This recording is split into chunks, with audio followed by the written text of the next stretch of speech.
Hello students, आज आपके schedule में भारत की परमाणु नीति की क्लास है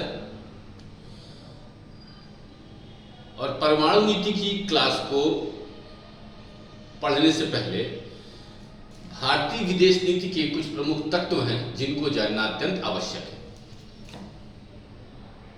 इन तत्वों को जाने बिना हम परमाणु नीति को अगर समझेंगे तो वो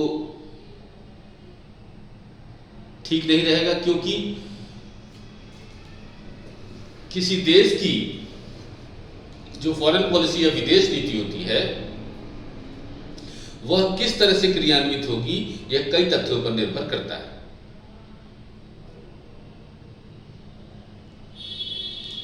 तो इस चैप्टर को पहले हम कवर करने से पहले सबसे पहले भारत की कुछ विदेश नीति की जो कुछ प्रमुख बिंदु हैं उन पर चर्चा करेंगे और फिर भारत की परमाणु नीति को हम समझेंगे।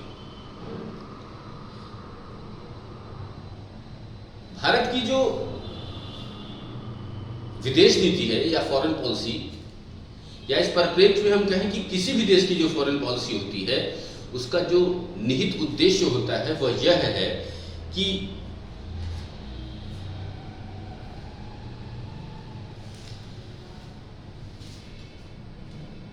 जो उस देश के राष्ट्रीय हित हैं उनको किसी तरह से राष्ट्रीय हितों को क्या किया जाए, पूरा किया जाए। और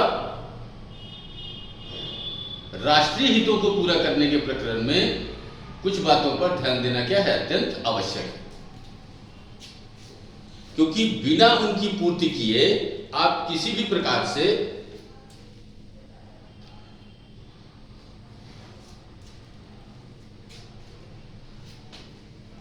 विदेश नीति के मुद्दे पर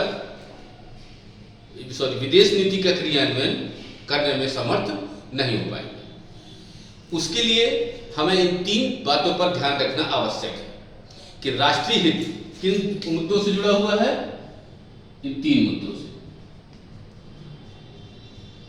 हालांकि राष्ट्रीय हित बहुआयामी है, बहुत सारे दृष्टिकोण हैं, लेकिन जो प्रमुख बातें हैं, जो प्रमुख आयाम है राष्ट्रीय हित के, वो तीन हैं। पहला क्या है, राष्ट्र की एकता और अखंडता।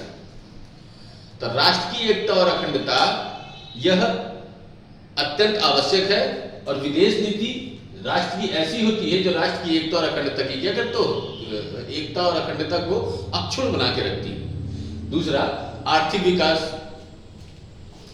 फॉरेन पॉलिसी कुछ ऐसी होनी चाहिए जो विदेश नीति, जो देश की जो आर्थिक विकास है उसको गति प्रदान करे, और देश के अंदर जो लोग हैं उनमें जो जन कल्याण की भावना निहित होती है उसकी भी क्या करें, पूर्ति करें। तो आर्थिक विकास भी चलना चाहिए लगातार।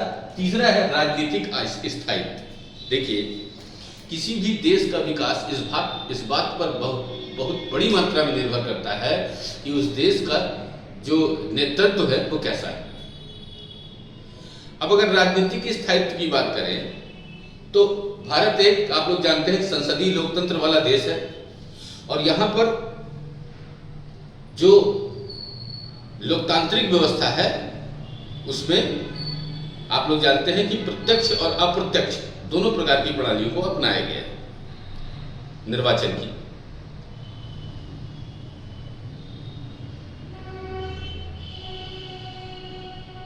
इसमें जो तथ्य है कि लोकतंत्र में लोगों के पास स्वतंत्रता के अधिकार होते हैं ज्यादा से ज्यादा,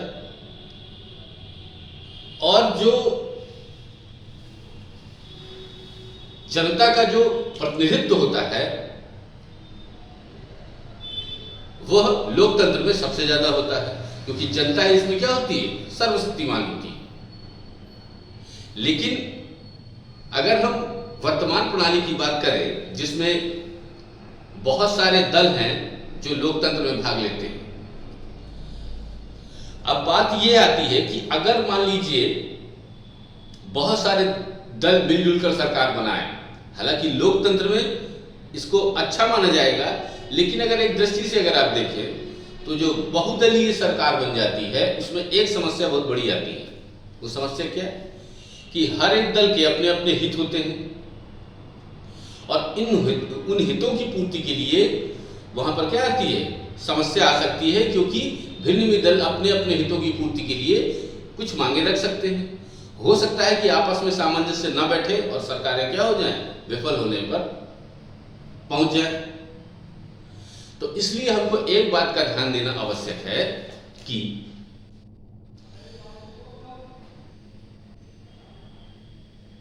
जो लोकतांत्रिक प्रणाली है वह अगर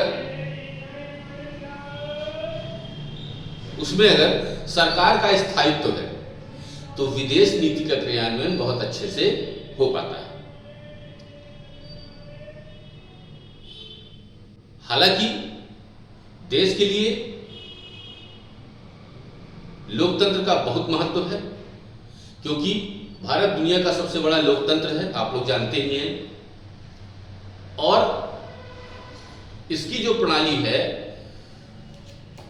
वह सफल साबित हुई है। हालांकि बहुत सारे देशों में इन प्रणालियों में बहुत समस्याएं आई हैं। जैसे अगर आप अपने पड़ोसी मुल्कों में ही देखें तो बहुत सारी समस्याएं क्या है यहाँ पर विद्यमान है।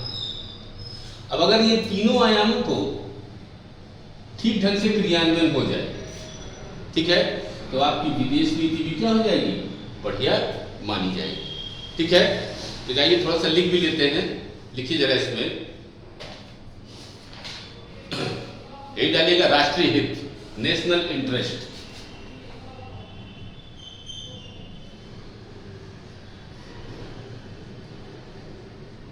और इसमें लिखिएगा जरा, राज्य के द्वारा निर्मित विदेश नीति का मूल उद्देश्य, राज्य के द्वारा निर्मित विदेश नीति का मूल उद्देश्य राष्ट्रीय हितों को पूरा करना है, जिसके निम्नलिखित आयाम,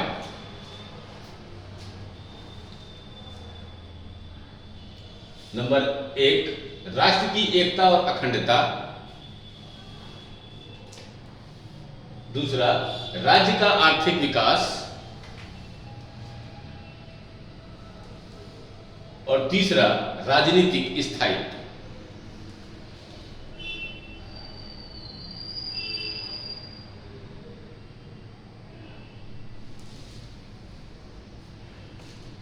ठीक है, अब एक चीज को समझिएगा, शक्ति क्या होती है, पावर।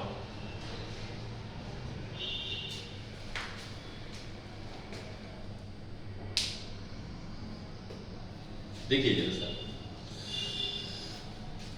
आपने इतिहास में या जो आपका मेंस का जो टॉपिक है जिसको आप वर्ल्ड हिस्ट्री कहते हो, जब आप उसको पढ़ते हैं तो आपको वहां पर बहुत सारी जो फॉरेन पॉलिसीज है आपको देखने में मिलती। जब प्रथम विश्व युद्ध की जब हम बात करते हैं तो उस समय तक अत्याधुनिक हथियारों का विकास होने लगा था और प्रथम विश्व युद्ध के बाद लगातार अत्याधुनिक हथियारों की होड़ शुरू हो गई। टैंक भी आ गए। अब इससे क्या हो गया, युद्ध और ज्यादा भयावह और विनाशकारी हो गया। अब इसमें जो रक्षा विशेषज्ञ हैं उन्होंने भिन्न भिन्न थ्योरीज दी कि कैसे युद्ध लड़ा जाता है, कैसे टेक्नोलॉजी होती है, किस तरह से दूसरे को जो है डराया जा सकता है। इस तरह की बहुत सारी तकनीकी उसमें बताई गई। अब अगर प्रथम विश्व युद्ध के पहले तक की बात करते हैं तो आप लोग बहुत अच्छे से जानते हैं कि ब्रिटेन उस समय दुनिया का शक्तिशाली राष्ट्र हुआ करता था। क्यों? क्योंकि ब्रिटेन की नौसैनिक शक्ति बहुत मजबूत थी और जो ब्रिटेन की विदेश नीति थी उसका भी क्रियान्वयन वो लोग बहुत बेहतरीन तरीके से करते थे। लेकिन जब साम्राज्यवाद लगातार मुखर होने लगा, आगे बढ़ने लगा और हमने देखा था कि जब अफ्रीका का विभाजन किया गया और अफ्रीका के विभाजन में कुछ महाशक्तियां, सॉरी, कुछ जो राष्ट्र थे यूरोपीय जो पहले से लगे हुए थे, अब उनके साथ में और बहुत सारे नए राष्ट्र शामिल हो गए, जैसे जर्मनी और बेल्जियम।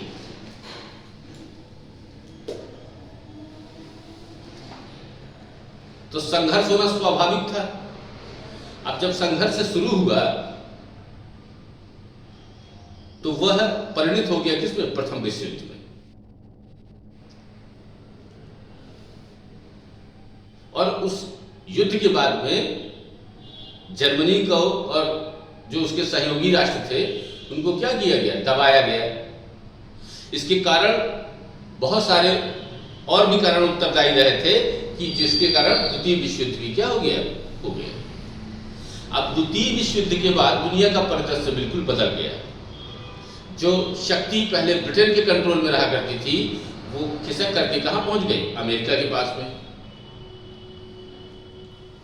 और दूसरी तरफ रशिया ने भी बोल्शेविक क्रांति के बाद में अपने आप को स्थायित्व प्रदान किया और अपनी जो अर्थव्यवस्था थी उसको भी कुछ ठीक ठाक किया, जिसके कारण दूसरे छोर पर यानी कि पूर्वी छोर पर एक और महाशक्ति का जन्म हो गया जिसको रशिया कहा गया।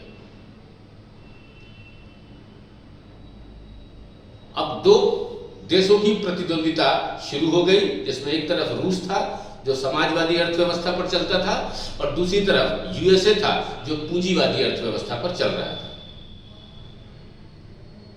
अब दोनों के हित आपस में टकराने लगे और धीरे धीरे करके परमाणु शक्ति का डेवलपमेंट हुआ। अमेरिका में तो हो ही गया था, रशिया ने भी कर लिया और धीरे धीरे रशिया इतना परमाणु शक्ति में संपन्न हो गया कि दुनिया में सर्वाधिक परमाणु अस्त्र के मामले में रशिया नंबर 1 पर।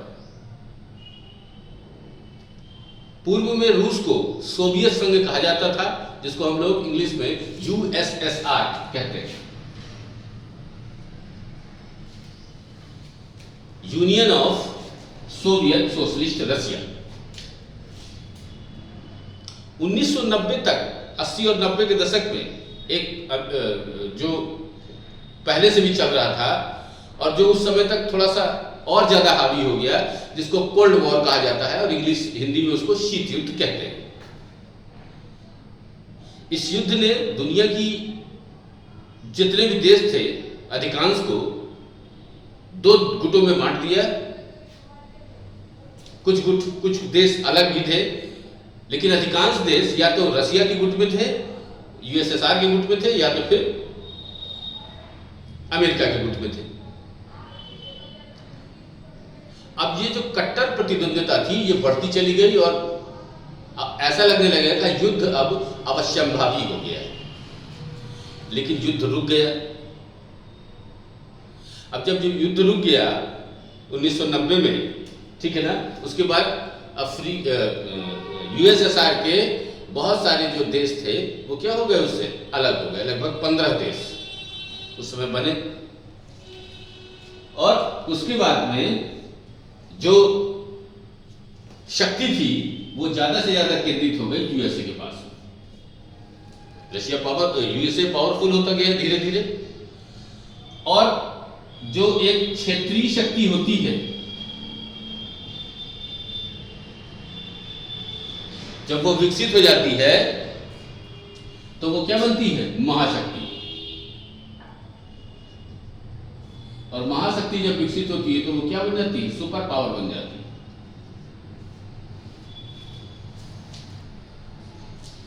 ठीक है ना? तो अब शक्ति का संकेंद्रण ज्यादा से ज्यादा किसके पास में है? यूएसए के पास में।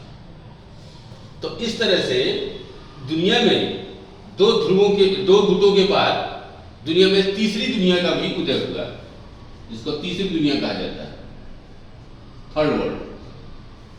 तीसरी दुनिया का आशय उन अर्थव्यवस्थाओं से है जो विकासशील अवस्था में है, जिनमें भारत भी क्या है? प्रमुख है।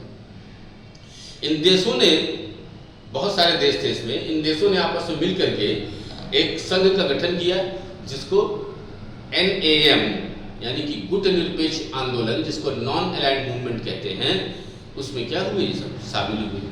और इन्होंने कहा कि हम किसी भी गुट में शामिल नहीं होंगे। हमारी जो स्थिति है वह किसी भी देश का समर्थन करने वाली नहीं होगी। हम लोग गुटों से क्या रहेंगे, अलग रहेंगे। जिसमें भारत के प्रधानमंत्री पंडित जवाहरलाल नेहरू, यूगोस्लाविया के टीटो और मिस्र के कर्नल नासिर। तो इन्होंने अपना अलग संगठन एक तो बनाया, हालांकि कोई वो सामरिक संगठन नहीं था, लेकिन फिर भी उनका उद्देश्य जो था कि हमको किसी भी गुट में शामिल नहीं होना, हम गुट निरपेक्ष हैं।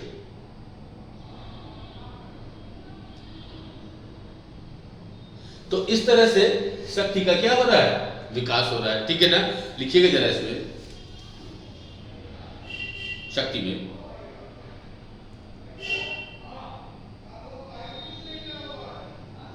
क्षेत्रीय शक्ति महाशक्ति बनती है और महाशक्ति सुपर पावर।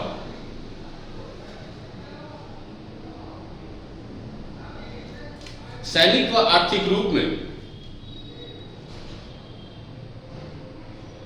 सर्वाधिक शक्तिशाली राज्य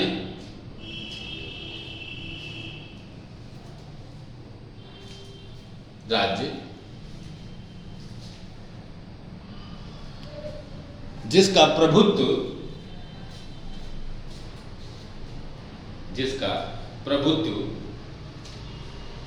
समूचे विश्व पर विद्यमान होता है,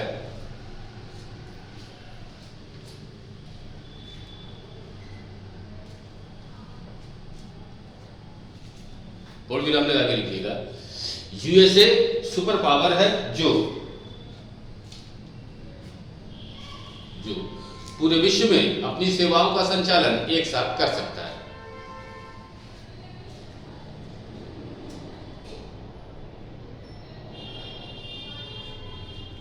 सुपर पावर के द्वारा ही समूचे विश्व में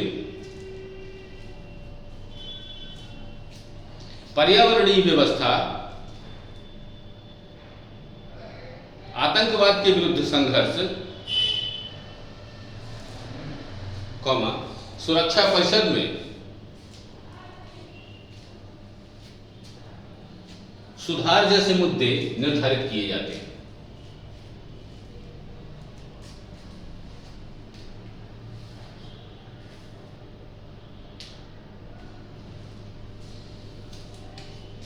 लिखिएगा हार्ड पावर। हार्ड पावर लिखिएगा। किसी राज्य की सैनिक शक्ति को हार्ड पावर कहते हैं।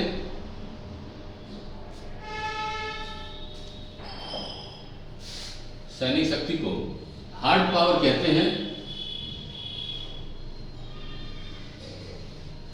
ठीक है ना। तो दूसरी हेडिंग क्या लिएगा, सॉफ्ट पावर। सॉफ्ट पावर इसमें लिखिएगा किसी देश की गैर सैनिक शक्ति अथवा वैचारिक एवं सांस्कृतिक शक्ति को सॉफ्ट पावर कहते हैं।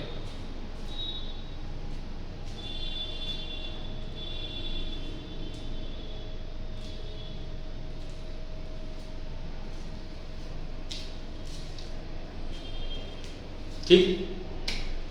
अब देखिए, हार्ड पावर वो देश होते हैं जो किसी भी दशा में किसी कार्य को करने में सैनिक शक्ति को महत्व देते हैं, और सॉफ्ट पावर ऐसा देश होता है जो हार्ड पावर तो रखता ही है, साथ में उसके एक वैचारिक और सांस्कृतिक जो भाव रहता है वो भी उसके साथ में रहता है। वह मुद्दों को बातचीत के द्वारा भी क्या करता है, हल करता है।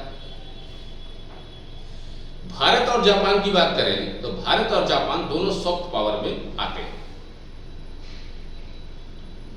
हाल ही में कुछ दिनों पहले आपने देखा कि जब रसिया और यूक्रेन का युद्ध शुरू हुआ, तो जब युद्ध शुरू हुआ तब तो ठीक था, लेकिन जब युद्ध गहरा गया और यूक्रेन के सामने अस्तित्व का संकट खड़ा हो गया, तो यूक्रेन ने भारतीय प्रधानमंत्री मोदी जी से गुहार लगाई कि भारत ही है जो इस युद्ध को क्या करा सकता है, हल करा सकता है। क्योंकि उसको समझ में आया कि इस युद्ध का हल हार्ड पावर से नहीं हो सकता है, क्योंकि यहां पर बातचीत के द्वारा ही मुद्दे को क्या किया जा सकता है, सॉल्व किया जा सकता है। हम लगातार अपने पड़ोसियों से भी बातचीत के द्वारा मुद्दे को सुलझाना चाहते हैं, लेकिन पड़ोसियों की उद्दंडता या उग्र रुख के कारण भारत को अपनी सॉफ्ट पावर की नीति को छोड़ करके हार्ड पावर की नीति को रुख अख्तियार करना पड़ता है। तो सॉफ्ट पावर और हार्ड पावर, जैसे अमेरिका हार्ड पावर है, रशिया भी हार्ड पावर है, तो कुछ देश जो होते हैं वो सिर्फ और सिर्फ युद्ध पर ही विश्वास रखते हैं या सैनिक शक्ति पर ही विश्वास रखते हैं, वो बातचीत में बहुत ज्यादा इंटरेस्ट रखते नहीं। और सॉफ्ट पावर बातचीत, सांस्कृतिक जुड़ाव में भी भरोसा रखते हैं। ठीक है,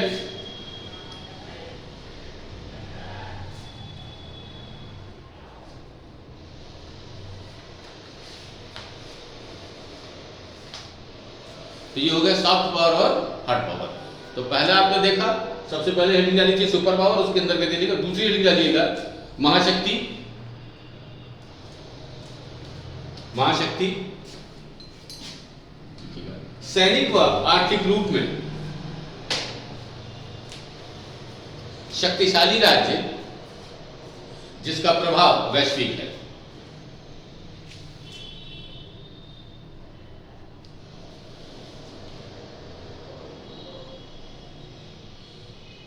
चीन,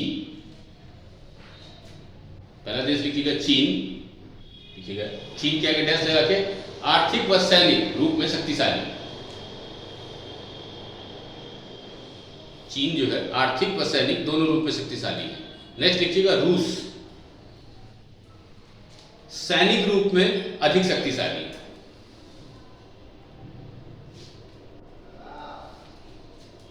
अगला नेक्स्ट जापान और जर्मनी लिखिएगा, आर्थिक शक्ति में शक्तिशाली। अगला देश लिखिएगा ब्रिटेन फ्रांस, ब्रिटेन फ्रांस आर्थिक व सैनिक दोनों में शक्तिशाली।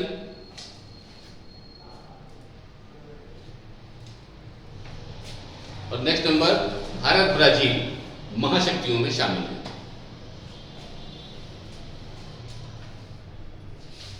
भारत और ब्राजील महाशक्ति में शामिल है। थर्ड नंबर लिखिएगा क्षेत्रीय शक्ति अब्लिक मध्यम शक्ति अब्लिक उभरती शक्ति, इसी के नाम है क्षेत्रीय शक्ति, मध्यम शक्ति या उभरती शक्ति। ठीक है, जिन राष्ट्रों का प्रभाव,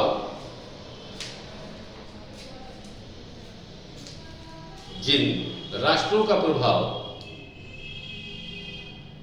क्षेत्र विशेष तक सीमित हो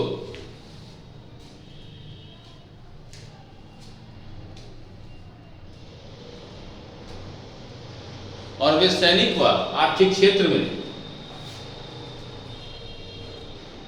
और वे सैनिक व आर्थिक क्षेत्र में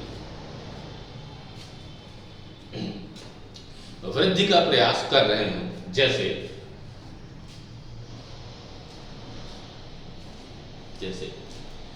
पश्चिम एशिया में ईरान, सऊदी अरब,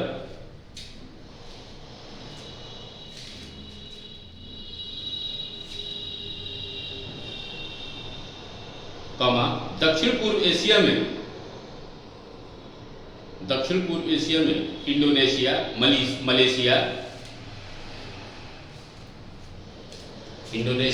मलेशिया तथा अफ्रीका में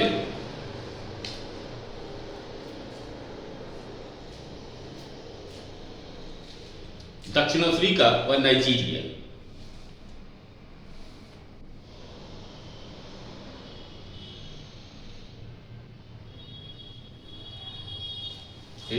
जीरो समझिए।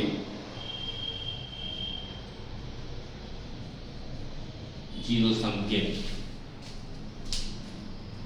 देखिएगा इसमें दो देशों के बीच विशुद्ध संघर्ष की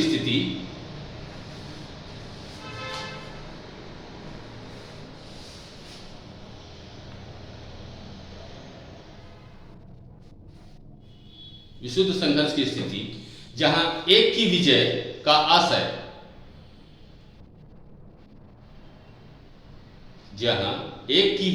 आशय दूसरे की पराजय है, एक की विजय का आशय दूसरे की पराजय है, इसलिए राज्यों के बीच सहयोग नहीं हो पाता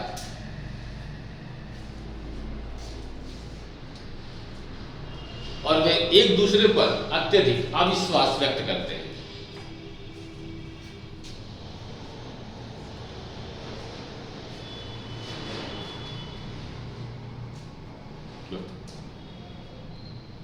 अगले दिन डालिएगा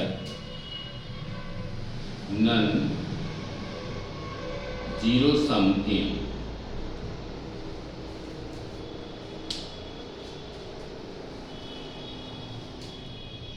या नॉन जीरो सम गेम,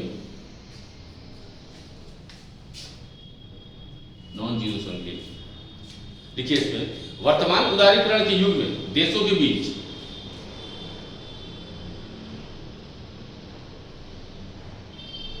आर्थिक सहयोग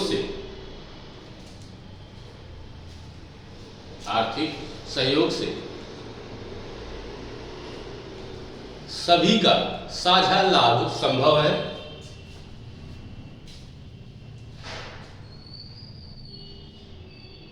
पर्यावरण की रक्षा सभी के लिए लाभकारी है, अतः अंतरराष्ट्रीय राजनीति में सहयोग भी विद्यमान होता है।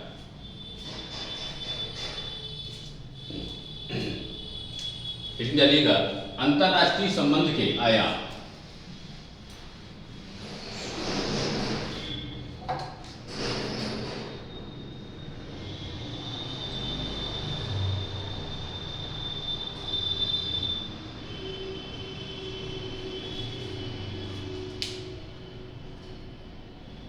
इसमें हेडिंग जानिएगा आर्थिक संबंध।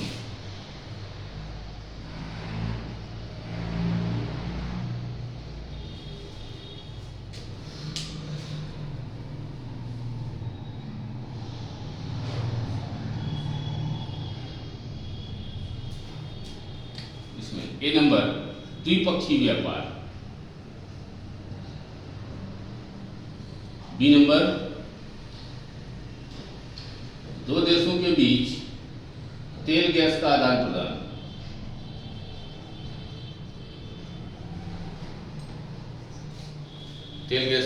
प्रदान, और तीसरा नंबर मुक्त व्यापार समझौता FTA, और डी समग्र आर्थिक सहभागिता का समझौता।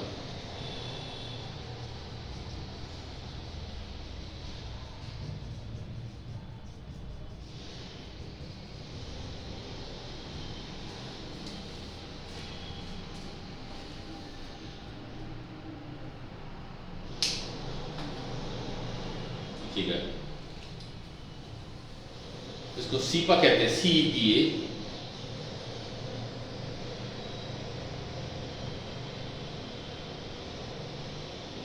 Comprehensive economic partnership agreement, CEPA,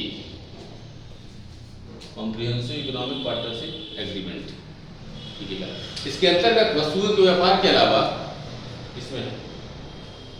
इसके अंतर्गत वस्तुओं के व्यापार के अलावा कृषि व सेवाओं पर भी व्यापार होते हैं तथा निवेश के संबंध में भी समझौते होते हैं। ठीक, तो आर्थिक में देखा आपने दो देशों के बीच का व्यापार, फिर दो देशों के बीच में तेल और गैस, फिर मुक्त व्यापार समझौता, फ्री ट्रेड एग्रीमेंट, मुक्त व्यापार समझौता। तो ये हो गए आपके आर्थिक संबंध। सेकंड नंबर डालिएगा राजनीतिक संबंध।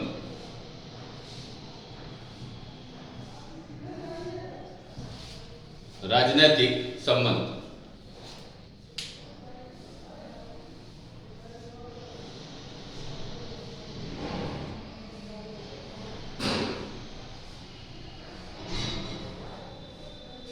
भारतीय लोकतंत्र की प्रशंसा व समर्थन।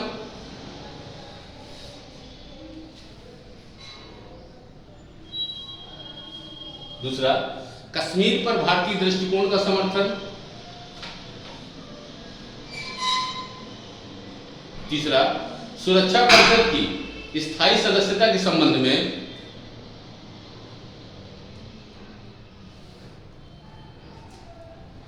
भारतीय दृष्टिकोण का समर्थन।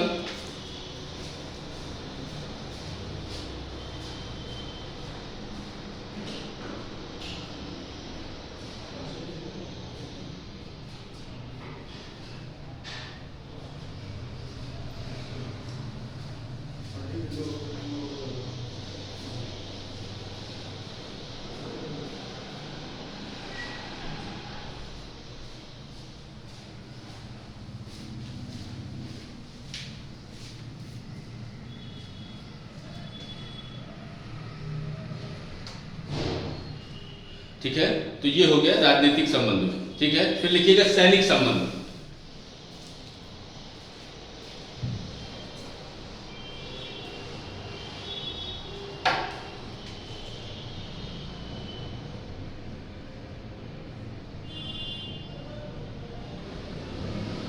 सैनिक संबंध।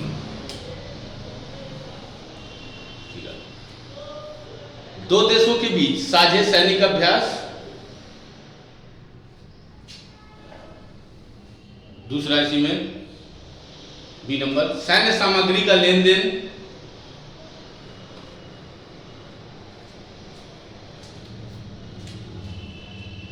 सी नंबर, सैन्य अधिकारियों का प्रशिक्षण।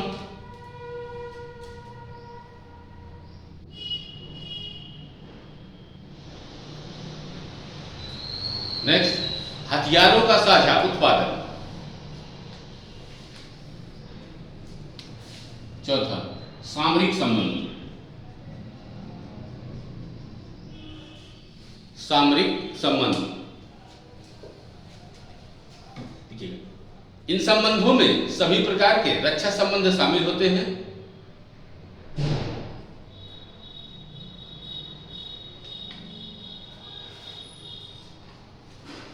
इसमें लिखिएगा जिसमें आसूचना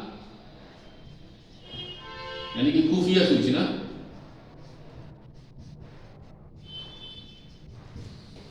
खुफिया सूचना का लेन देन। बी नंबर, आतंकवाद के विरुद्ध साझा सहयोग।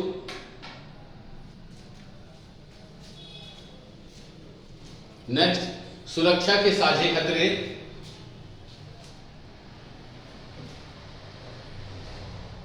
नेक्स्ट, उच्च व संवेदनशील तकनीकी क्षेत्र में सहयोग,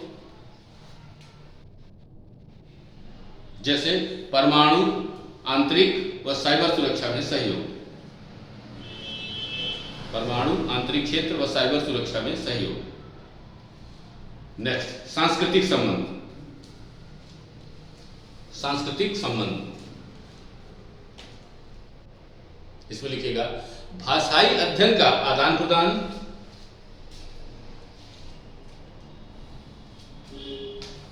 प्यूपिल टू प्यूपिल रिलेशन कहेंगे इसको, P2P, P2P रिलेशन, है ना, पीपल टू पीपल, व्यक्ति से व्यक्ति। नेक्स्ट, एक दूसरे के त्योहारों का आयोजन और बौद्ध धर्म के देशों का साझा सम्मेलन।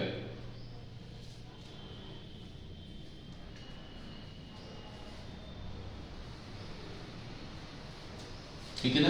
अब लिखिएगा सहयोगी। सहयोगी क्या होता है? पार्टनर। पार्टनर लिखिएगा इसमें दो देशों के बीच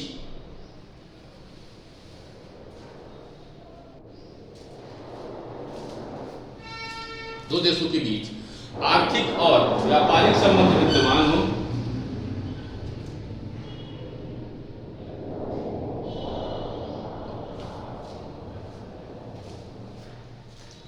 परंतु सामरिक रूप में मतभेद बने हुए हों।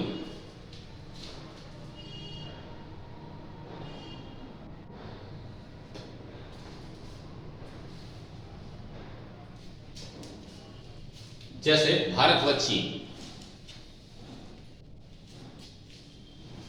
है ना।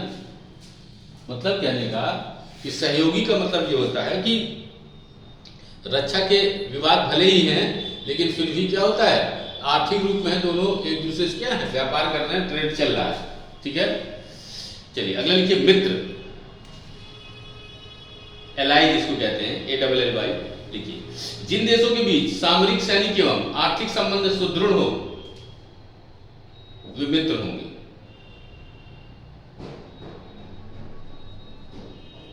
जैसे भारत के लिए अमेरिका, रूस, जर्मनी, फ्रांस, इजराइल मित्र हैं।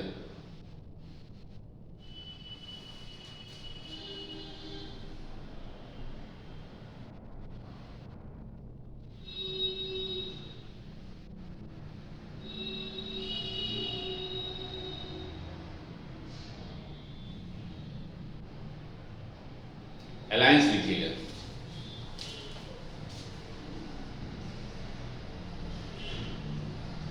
अलायंस, अलायंस क्या होता है, दो देशों के बीच सैनिक गठबंधन, जैसा कि नेटो सदस्यों के बीच है,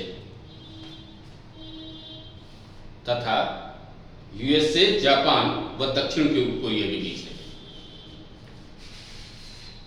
USA, जापान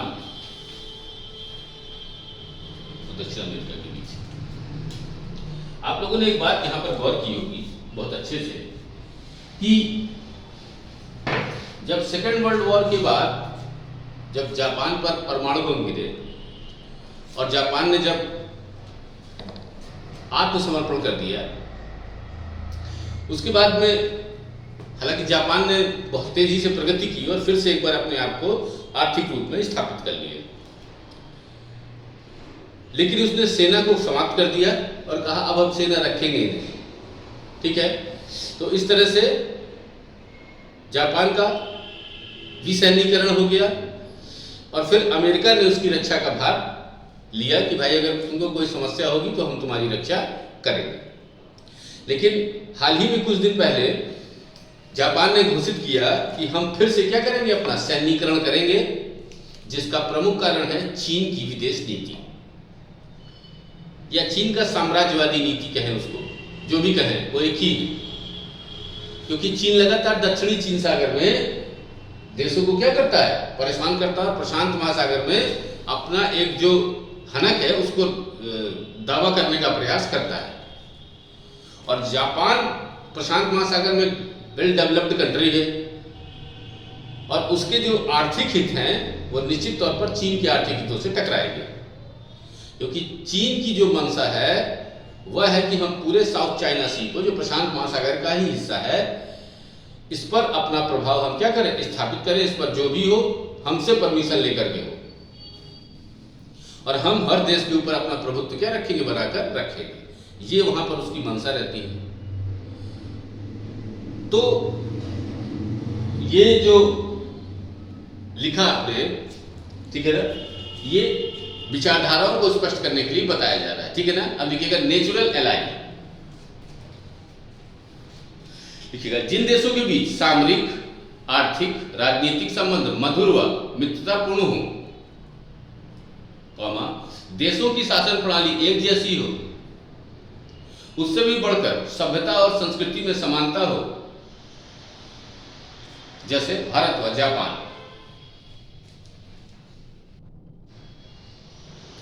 अब लिखिएगा यथार्थवादी विदेश नीति, रियलिस्टिक फॉरेन पॉलिसी। लिखिएगा प्रत्येक राज्य अपनी सुरक्षा एवं शक्ति को सुदृढ़ करने के लिए ज्यादा से ज्यादा सैनिक सामग्री अर्जित करने का प्रयास करता है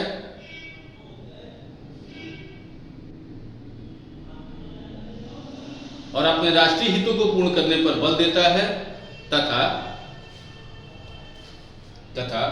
नैतिकता व अंतरराष्ट्रीय विधि की परवाह नहीं करता।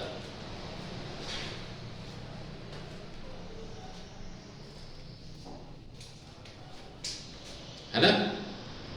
तो उसमें क्या होता है कि वह ज्यादा से ज्यादा सैनिक शक्ति अर्जित करने की कोशिश करता है और फिर वह दूसरे अपने राष्ट्रीय हितों को पूरा करने के लिए वह दूसरे देश के लिए नैतिक सोच जो होती है और अंतर्राष्ट्रीय कानून होते हो उनको क्या रहता है, साइडलाइन कर देता है। ठीक है ना। तो उत्तर कोरिया का इसमें एग्जाम्पल लिया जा सकता है, बिल्कुल, है ना। पाकिस्तान भी है इसी श्रेणी में। तो ये देश जो है नैतिकता को फिर नहीं मानते हैं। ठीक है, आगे लिखिएगा, आदर्शवादी विदेश नीति। यह नीति यथार्थवाद की विरोधी है, जिसमें सह अस्तित्व, शांति, अंतर्राष्ट्रीयतावाद, अंतर्राष्ट्रीय विधि व अंतर्राष्ट्रीय संगठन का समर्थन किया जाता है।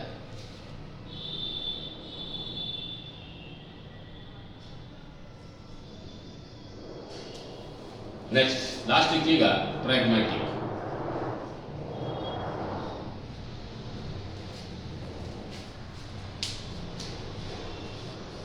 यथार्थवादी व आदर्शवादी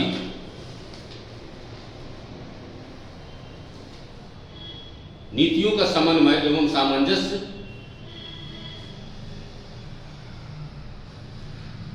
एवं आवश्यकता पड़ने पर यथार्थवाद को अपनाया जाए और जरूरत होने पर आदर्शवाद को स्वीकार किया जाए।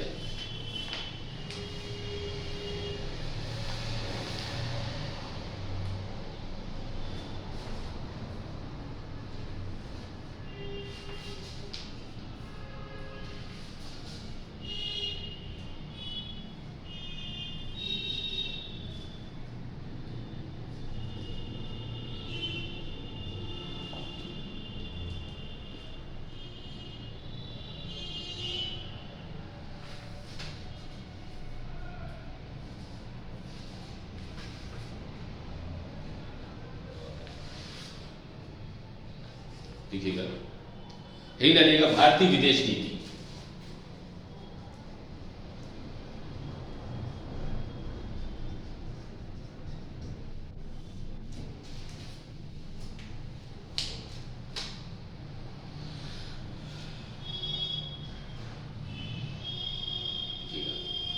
विश्व की सर्वाधिक प्राचीन एवं जीवंत सभ्यता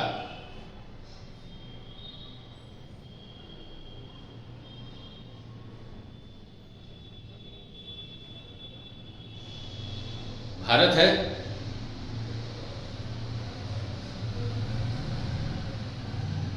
यह गुण भारत के सॉफ्ट पावर को बढ़ाने में सहायक है।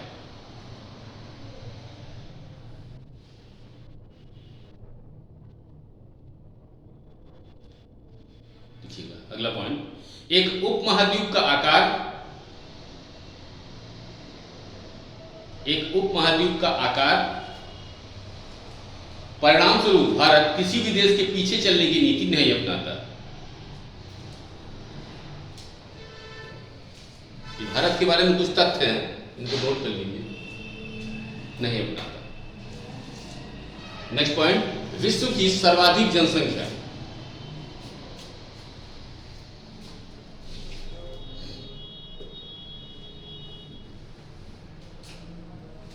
नेक्स्ट पॉइंट, विश्व का सबसे बड़ा लोकतांत्रिक देश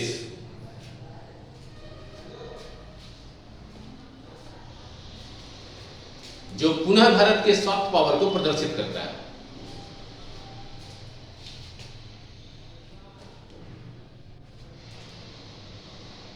नेक्स्ट पॉइंट,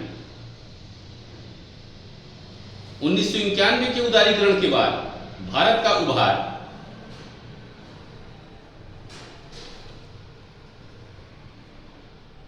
एक बड़े बाजार के रूप में हुआ।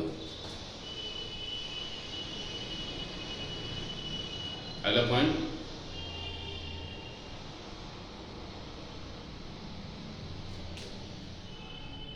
विश्व की एक प्रमुख सैनिक शक्ति एवं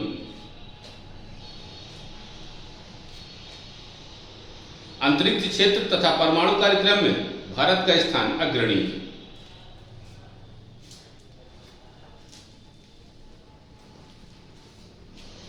यही डालिएगा, विदेश नीति।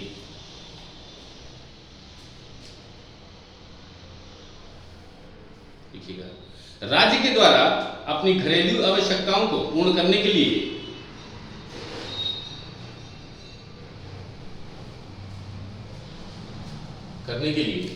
अन्य देशों के साथ निर्मित संबंध,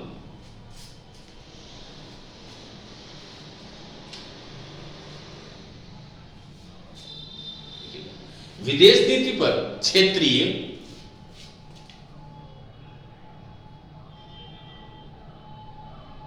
तथा वैश्विक घटनाओं का भी प्रभाव पड़ता है।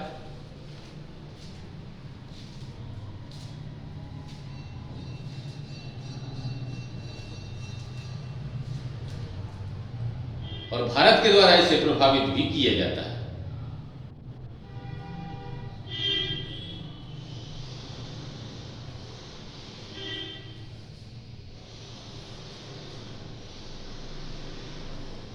डालिएगा भारतीय विदेश नीति का विकास।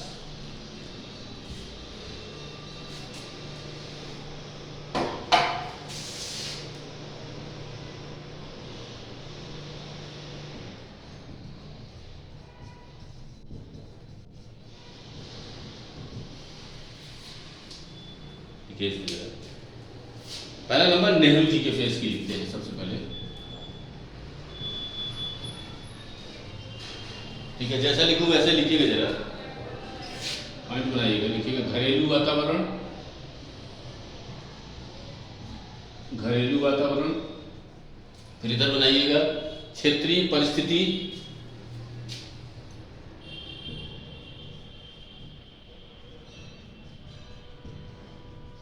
और इधर लिखिएगा वैश्विक परिस्थिति। ठीक, चलिए पहला नंबर इसको लिखिएगा सबसे पहले आर्थिक पिछड़ापन। दूसरा जम्मू कश्मीर व पूर्वोत्तर में अलगाववादी। थर्ड नंबर क्षेत्रीय विषमता।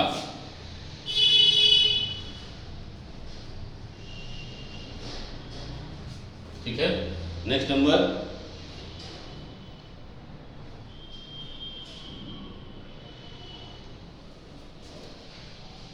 शिक्षा का पिछड़ा ढांचा। नेक्स्ट स्वास्थ्य अभाव, स्वास्थ्य सेवा अभाव, और नेक्स्ट कृषि का पिछड़ापन।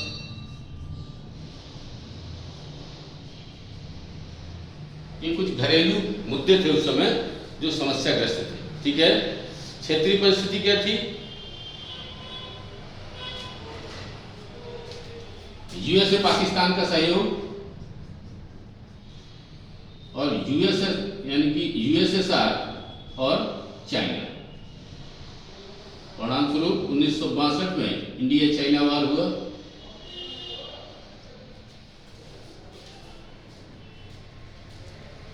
इसमें चीन का आक्रमण लिखिएगा,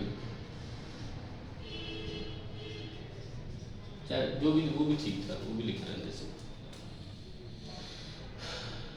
वैश्विक में देखिए शीत युद्ध,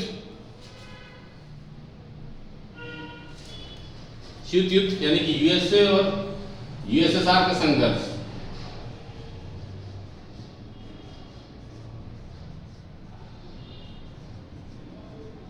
और दुनिया दो गुटों में बटी हुई थी, एक नेटो और एक वार्सा।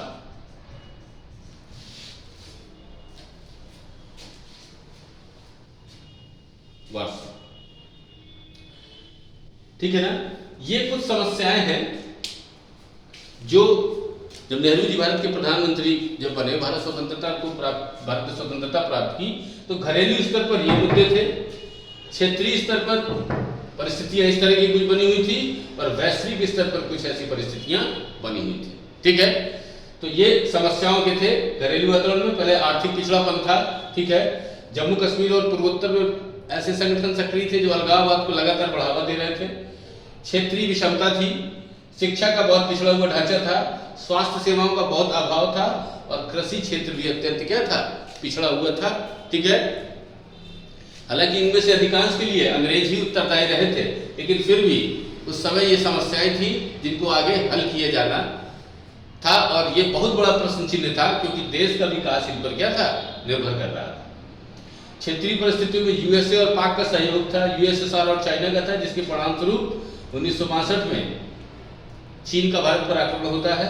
वैश्विक परिस्थितियों में शीत युद्ध था, अमेरिका और यूएसएसआर का संघर्ष था और उसी के परिप्रेक्ष्य में यूएसए का नाटो और उधर का वार्सा पैक्ट, जिसमें भिन्न भिन्न देश शामिल हुए थे। देखिए जरा इसमें पैराग्राफ चेंज करके, नेहरू के द्वारा स्वतंत्र विदेश नीति अपनाते हुए अमेरिका और सोवियत संघ दोनों के साथ मित्रतापूर्ण संबंधों के विकास का प्रयास किया गया।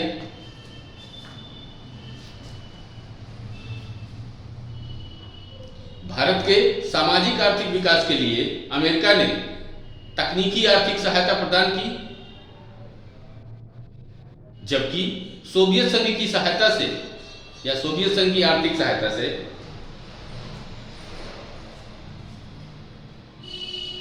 सार्वजनिक उद्यमों का विकास किया गया।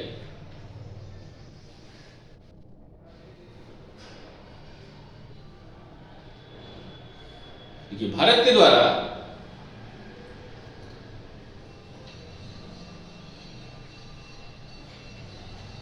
सार्वजनिक उद्यमों की प्राथमिकता का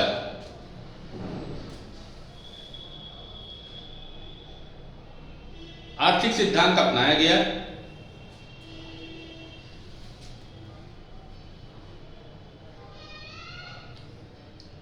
नेहरू ने स्वतंत्र विदेश नीति अपनाते हुए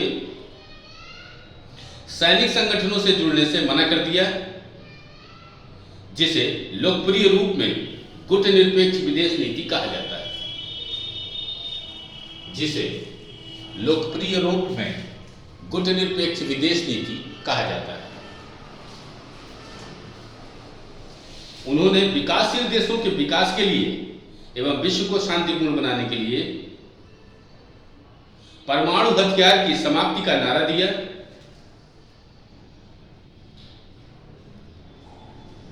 उन्होंने चीन के साथ मित्रतापूर्ण संबंधों को प्राथमिकता दी, जबकि अमेरिका चीन को अलग थलग करने की नीति अपना रहा था।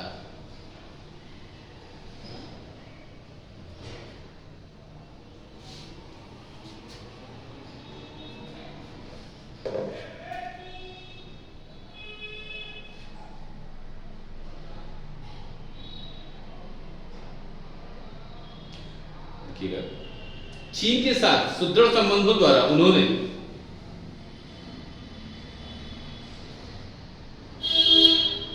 तथा एशियाई अफ्रीकी देशों के बीच एकता निर्मित करके विश्व को न्यायपूर्ण व शांतिपूर्ण बनाने का प्रयास किया।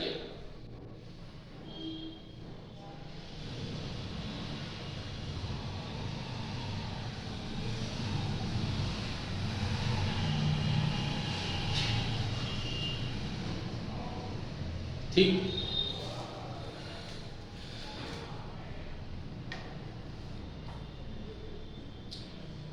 अब इस प्रकरण में आप आगे देखा आपने कि 1962 में भारत चीन का युद्ध हो गया। भारत द्वारा चीन को समर्थन देने के बावजूद चीन ने भारत पर आक्रमण किया और आगे चल के जिसके परिणाम गंभीर हुए। आगे 1964 में चीन ने अपना पहला परमाणु परीक्षण किया और उसके बाद चीन परमाणु संपन्न राष्ट्र बन गया। मैं आपको एक तथ्य बताता हूं, अगर परमाणु नीति की चर्चा करेंगे, हालांकि मैं इसको बाद में बताना चाह रहा था, लेकिन अब जब टॉपिक आ ही गया है तो यहीं पर चर्चा कर लेते हैं कि भारत में जब डॉक्टर होमी जे भाभा लगातार इस बात को रख रहे थे कि हमको परमाणु परीक्षण कर लेना चाहिए, और उन्होंने यह भी कहा था कि भारत इसके लिए पूरी तरह तैयार है। लेकिन सरकार ने इसको समर्थन नहीं दिया, कहा नहीं, परमाणु की कोई जरूरत नहीं है। और अगर उस समय परमाणु परीक्षण हो गया होता तो भारत की अंतरराष्ट्रीय स्थिति क्या होती, कुछ और होती, ठीक है ना। उधर चीन ने परमाणु परीक्षण कर लिया और फिर अपनी स्थिति को लगातार क्या करता चला गया, मजबूत करता चला गया। उसके परमाणु परीक्षण होने से वो बहुत लाभ की स्थिति में आया, ठीक है। आगे चल के होमी जे बाबा के बाद में राजा रामन्ना इस विभाग में हेड हुए और फिर उन्होंने 1974 में श्रीमती इंदिरा गांधी को कहा कि हम लोग परमाणु परीक्षण के लिए बिल्कुल तैयार हैं। जिसके बाद परमिशन मिली और फिर भारत में पहला परमाणु परीक्षण हुआ 1974 में स्माइलिंग बुद्धा नाम से। और फिर उसके बाद से 1974 के बाद, हालांकि 1965 में पाकिस्तान और भारत का युद्ध होता है 1965 में, और अमेरिका और पाकिस्तान एक दूसरे के काफी नजदीक आ गए। अमेरिका लगातार पाकिस्तान को हथियार सप्लाई कर रहा था,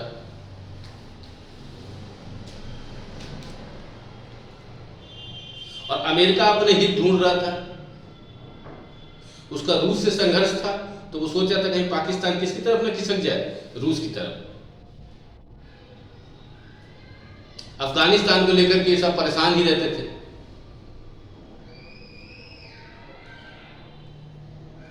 तो इस तरह से जो समय की कुछ परिस्थितियां बनी, उसके कारण क्या हुआ, जो विकास की जो स्थिति थी वो बहुत धीमे धीमे चल रही थी। ऊपर से युद्ध हो गए दो और समस्या, तो इस कारण जो है समस्याएं क्या थी, गंभीर थी। आगे लिखिएगा जरा।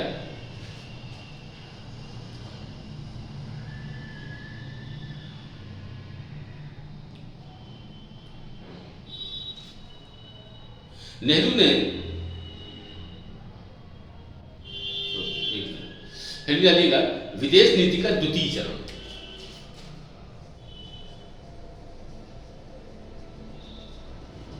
विदेश नीति का द्वितीय चरण लिखिए। नंबर 1, इंदिरा गांधी जी के द्वारा नेहरू की नैतिकवादी आदर्शवादी विदेश नीति को यथार्थवादी बना दिया गया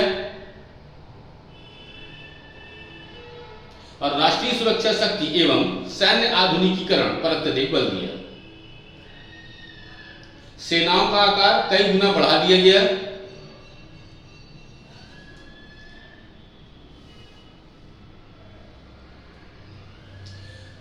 इसे लिखिएगा। सेकंड नंबर, 1971 में यूएसए, चीन व पाकिस्तान के बीच निर्मित सामरिक त्रिकोण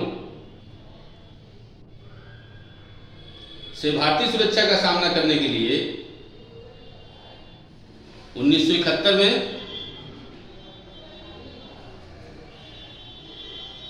भारत सोवियत संघ के बीच ऐतिहासिक शांति व मित्रता की गई।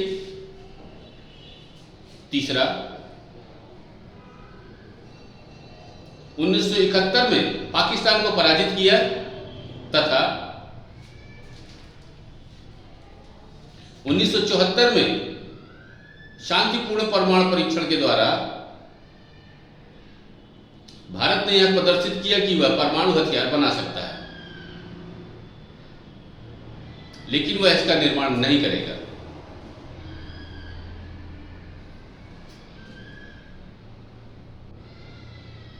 किंतु इंदिरा गांधी द्वारा समाजवादी अर्थव्यवस्था को सुदृढ़ बनाया गया तथा गुटनिरपेक्षता की नीति बनाए रखी गई।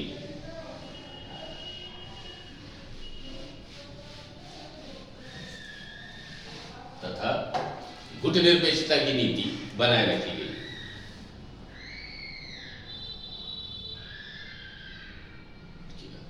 अगला पॉइंट चौथा, भारत यूएसएसआर मित्रता के संबंधों के कारण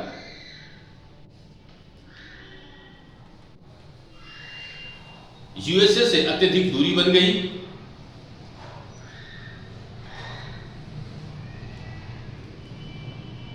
और अमेरिका भारत का विरोधी हो गया।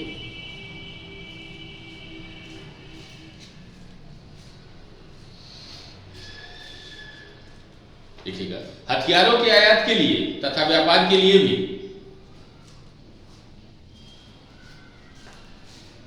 भारत रूस पर निर्भर हो गया।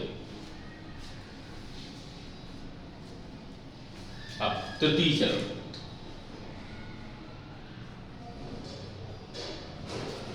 देखिएगा इसमें 1991 के बाद विदेश नीति में परिवर्तन, इसके ब्रैकेट में लिख लीजिएगा।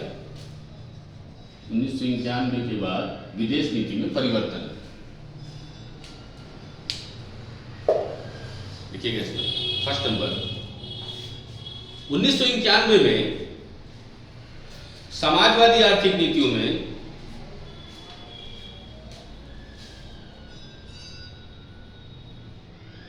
परिवर्तन करते हुए उदारीकरण, निजीकरण की नीति अपनाई गई। सेकंड नंबर, अतः विदेश नीति में व्यापार, निवेश एवं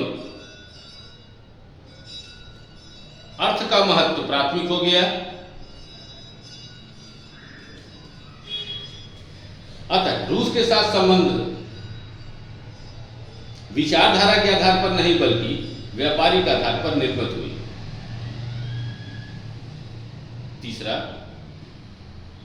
अफ्रीकी देशों के साथ संबंध उपनिवेशवाद और साम्राज्यवाद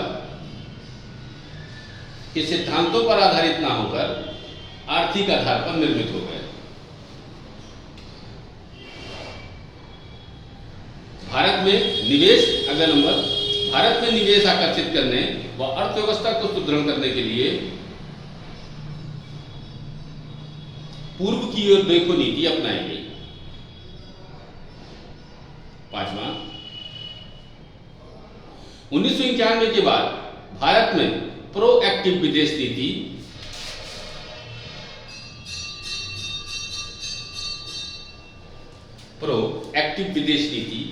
अपनाते हुए म्यांमार की सैनिक सरकार के साथ संबंध मित्रतापूर्ण बना लिए और प्रैग्मेटिक विदेश नीति अपनाते हुए 1992 में इजराइल के साथ पहली बार कूटनीतिक संबंधों की स्थापना हुई।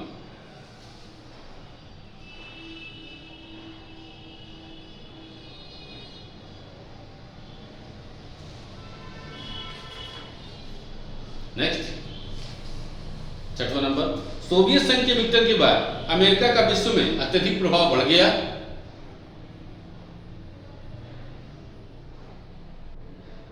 और भारत ने यूएसए के साथ आर्थिक व सामरिक संबंधों की स्थापना पर बल दिया। सातवां नंबर, 1998 में भारत का परमाणु परीक्षण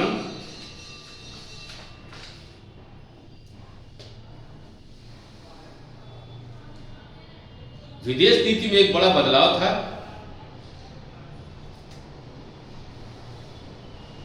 जिसे विदेश नीति में एक लंबी छलांग कहा गया। पूर्ण विराम लगा के, परमाणु परीक्षण के बाद विश्वसनीय न्यूनतम परमाणु प्रतिरोधक क्षमता का विकास मूल्य उद्देश्य निर्धारित किया गया। वर्ष 2017 में निर्मित नवीन मिलिट्री डॉक्ट्रिन में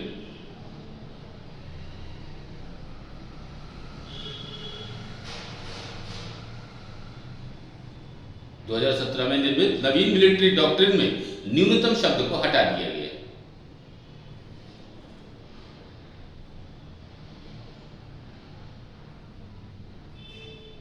नेक्स्ट नंबर, दिसंबर 2001 से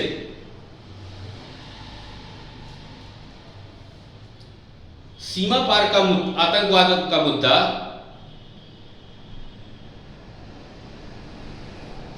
भारतीय विदेश नीति में अत्यधिक महत्वपूर्ण बन गया। निष्कर्ष लिखिएगा जरा। विदेश नीति में उपरोक्त परिवर्तन के बावजूद भारत के शांतिपूर्ण सह अस्तित्व की नीति, स्वतंत्र विदेश नीति तथा संयुक्त राष्ट्र के मूलभूत सिद्धांतों को आज भी स्वीकार किया जाता है। अतः विदेश नीति में परिवर्तन के साथ निरंतरता भी कायम है।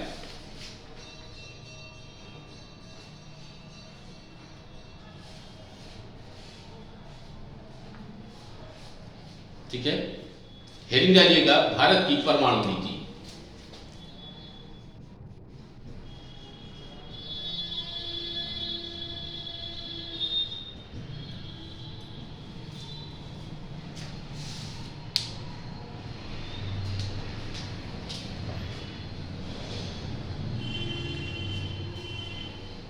ठीक है, इतना पढ़ना हमारे लिए बहुत आवश्यक था, क्योंकि अगर हम इतना नहीं पढ़ते तो हमको जो पीछे का संबंध है वो आगे से हम ना कर पाते, क्योंकि जो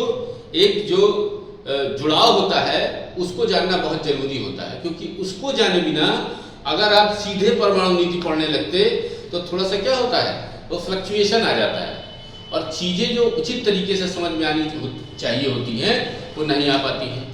इसलिए मैंने पहले आपको इतना बताया ताकि आपको ये चीज क्लियर हो जाए कि उस समय क्या माहौल था, क्या चीजें थी और किस तरह से हम धीरे धीरे आगे बढ़ रहे थे। ठीक है, तो जब अगली क्लास होगी तब उसमें हम लोग इन चीजों पर विचार करेंगे और क्लास को आगे बढ़ाते हुए हम इन तथ्यों पर चर्चा करेंगे कि भारत की परमाणु नीति है क्या, इसके क्या मायने हैं और इस पर जो आगे का जो कार्य है वो किस तरह से किया जा रहा है। ठीक है, तो अगली क्लास में मिलते हैं और फिर उस पर विस्तृत तरीके से हम लोग परिचर्चा करेंगे किस पर, भारत की परमाणु नीति। ठीक है, आज के लिए इतना है।